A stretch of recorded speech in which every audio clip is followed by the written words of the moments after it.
नमस्कार मित्रांनो, आपण बघणार आहे व्हेकल स्पीडोमीटर. व्हेकल स्पीडोमीटर आता आपण पाहणार आहोत व त्याचे कसे काम करते व ते कुठल्या ठिकाणी जोडलेले असतात ते आपण बघू. कनेक्शन म्हणजे त्याचं ठिकाण कुठे आहे ते आपण पाहणार आहे. स्पीडोमीटरची रचना कशी आहे ते आपण आज पाहणार आहे. स्पीडोमीटर काम करत आहे ते कशा पद्धतीने काम करतात ते पण आज आपण बघणार आहे. स्पीडोमीटरचे लोकेशन हे गिअरबॉक्सच्या आउटर शाफ्टला जोडलेले असतात आणि आउटर शाफ्टला एक स्पीडोमीटर केबलसुद्धा जोडलेली असतेच. म्हणजेच आणि त्या आउटर शाफ्टच्या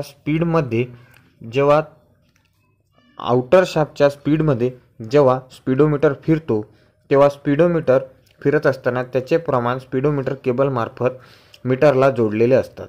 आपण किती स्पीडमध्ये जातो आहे हे त्यास आपल्याला दर्शवले जातात. रचना: स्पीडोमीटरच्या केबलसोबत जोडले असेल एक मॅग्नेट व त्याच्यासोबत जोडलेले असणार फीड कप, पण फीड कप सोबत जोडलेले असणार इंडिकेटर रॉड व त्याच्यासोबत जोडलेले असणार हायर स्प्रिंग. त्याचसोबत जोडलेले असणार स्पीडोमीटरचे हाऊसिंग म्हणजे आपल्याला गाडीची स्पीड दर्शवणारे मीटर. व आपण आता पाहणार आहेत त्याचे काम ते बघूया कुठल्या पद्धतीने होते आहे. गिअरबॉक्सच्या मदतीने गिअरबॉक्स फिरतो तेव्हा आणि त्याचे एक मॅग्नेट असतो.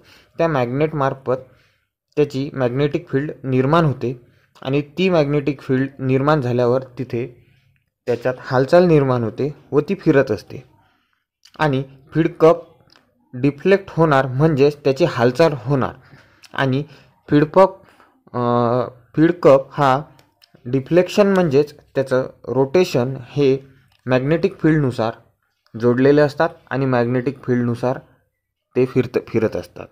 त्याला एक स्पीडोमीटर म्हणून दर्शवला जातात. तो फिरत असताना इंडिकेटर रॉड पण फिरतो व त्याला एक स्पीड मीटर दर्शवण्याचा काटासुद्धा जोडलेला असतो. त्या काट्याच्या मार्फत तुम्हाला गाडीचे स्पीड मीटर कसे आणि किती आहे ते आपणास दर्शवले जातात. त्याचप्रमाणे आकृती दर्शवलेली आहे. कृपया आपण हा व्हिडिओ पुन्हा पहा आणि आपले ज्ञान वाढवा.